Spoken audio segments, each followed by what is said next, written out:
Hello everyone. Today we'll be learning about the immunoblotting. इम्यूनोब्लॉटिंग के बारे में हम जानेंगे, तो लेट्स गेट स्टार्टेड। सॉरी। तो इम्यूनोब्लॉटिंग को ही हम इम्यूनोफ्लोरोसेंस भी कहते हैं।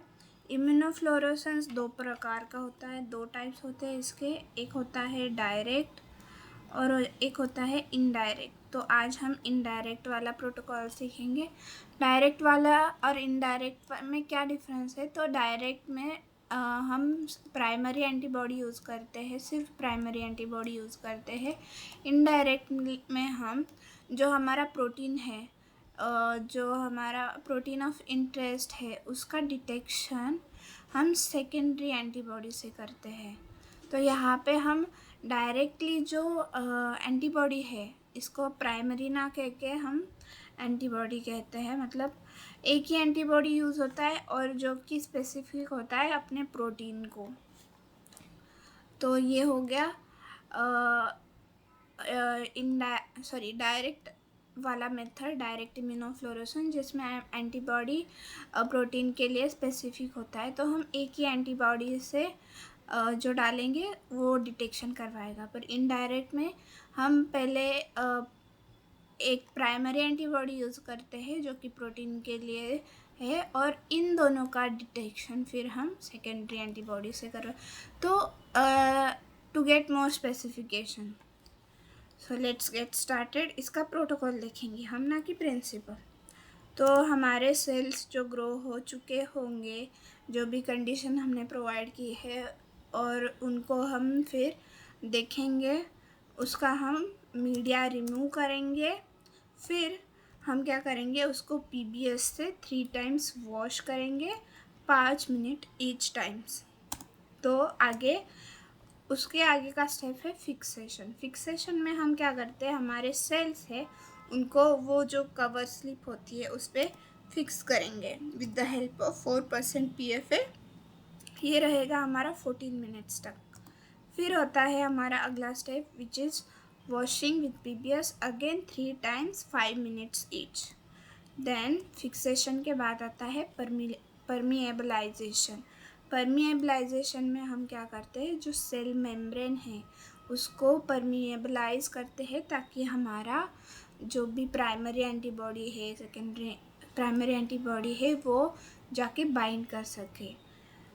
तो अगर हमारा प्रोटीन सेल्स के अंदर होगा तो permeabilization is necessary, and it is done with the help of Triton. 0.1% Triton हम यूज़ करते हैं। परमिएबलाइजेशन के बाद again next step is washing with the PBS 5 times each. अब PBS के वॉश होने के बाद नेक्स्ट स्टेप इज़ ब्लॉकिंग। ये जो नॉन स्पेसिफिक बाइंडिंग होता है उसको ब्लॉक करने के लिए हम ब्लॉकिंग करते हैं, जैसे वेस्टर्न ब्लॉट में करते हैं, same blocking we use here. But यहाँ पे हम ABS या FBS यूज़ करते हैं, 5% ABS या FBS यूज़ करते हैं, and it is made in 1% PBS। और फिर उसको हम वॉश करेंगे PBS के साथ after 3 times 5 minutes each washing. ये हो गया अपना ब्लॉकिंग का स्टेप। फिर आता है प्राइमरी एंटीबॉडी। प्राइमरी एंटीबॉडी हमारा टारगेट से बाइंड करेगा, और ये डिफ़र होता है कई बार ना, पर स्टैंडर्ड क्या होता है कि 4 डिग्री पे हम एंटीबॉडी का इंक्यूबेशन करते हैं फॉर द ओवरनाइट। ये डिफ़र भी हो सकता है, 1 आवर के लिए भी हो सकता है, 2 आवर्स के लिए भी हो सकता है, अकॉर्डिंग टू योर प्रोटीन और अकॉर्डिंग टू योर टारगेट। तो प्राइमरी एंटीबॉडी का इंक्यूबेशन हो गया 4th स्टेप में। अब हमारा क्या है, वॉशिंग है। अब यहाँ पे वॉशिंग है हमारा ब्लॉकिंग सॉल्यूशन के साथ। जो ब्लॉकिंग हमने किया है FBS ABS, वो सॉल्यूशन हमें ज़्यादा अमाउंट में बनाना होता है ऑलरेडी, ताकि हमारा जो प्राइमरी और सेकेंडरी एंटीबॉडी इंक्यूबेशन के बाद जो हम वॉशेस देते हैं वो होता है ब्लॉकिंग सॉल्यूशन के साथ। तो इसलिए वो सॉल्यूशन हमें ज़्यादा अमाउंट में बनाना होता है। अकॉर्डिंगली कितना यूज़ हो रहा है, कितने वॉशेस लग रहे हैं, उसके हिसाब से यूज़ करते हैं हम। तो ये चीज़ ध्यान में रखिएगा। फिर बाद में आता है ब्लॉकिंग सॉल्यूशन के प्रोसेस के बाद आता है सेकेंडरी एंटीबॉडी इंक्यूबेशन। वो हम सेकेंडरी एंटीबॉडी के साथ यहाँ पे डापी और फेलॉइडिन, ये जो डाइज है for the detection, fluorescent dyes है ये दोनों, इनका भी इंक्यूबेशन करते हैं सेकेंडरी एंटीबॉडी के साथ। और इनके डाइल्यूशंस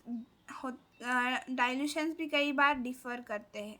तो यहाँ पे यूज़ किया गया है 1:1000 डापी का डाइल्यूशन और फेलॉइडिन का 1:100 का डाइल्यूशन यूज़ किया है। ये हम सेकेंडरी एंटीबॉडी इंक्यूबेशन करते हैं 1 आवर के लिए एट द रूम टेम्परेचर। अब इसके बाद अगेन वॉशिंग आता है विद द ब्लॉकिंग सॉल्यूशन, जो कि 5 मिनट्स रहता है 3 टाइम्स। और फिर ब्लॉकिंग के बाद अगेन हम PBS से वॉश करते हैं 2 टाइम्स 5 मिनट्स ईच। और जो हमारा लास्ट वॉश होता है वो होता है विद द मिलीक्यू, और ये होता है 5 मिनट्स का ओनली 1 टाइम।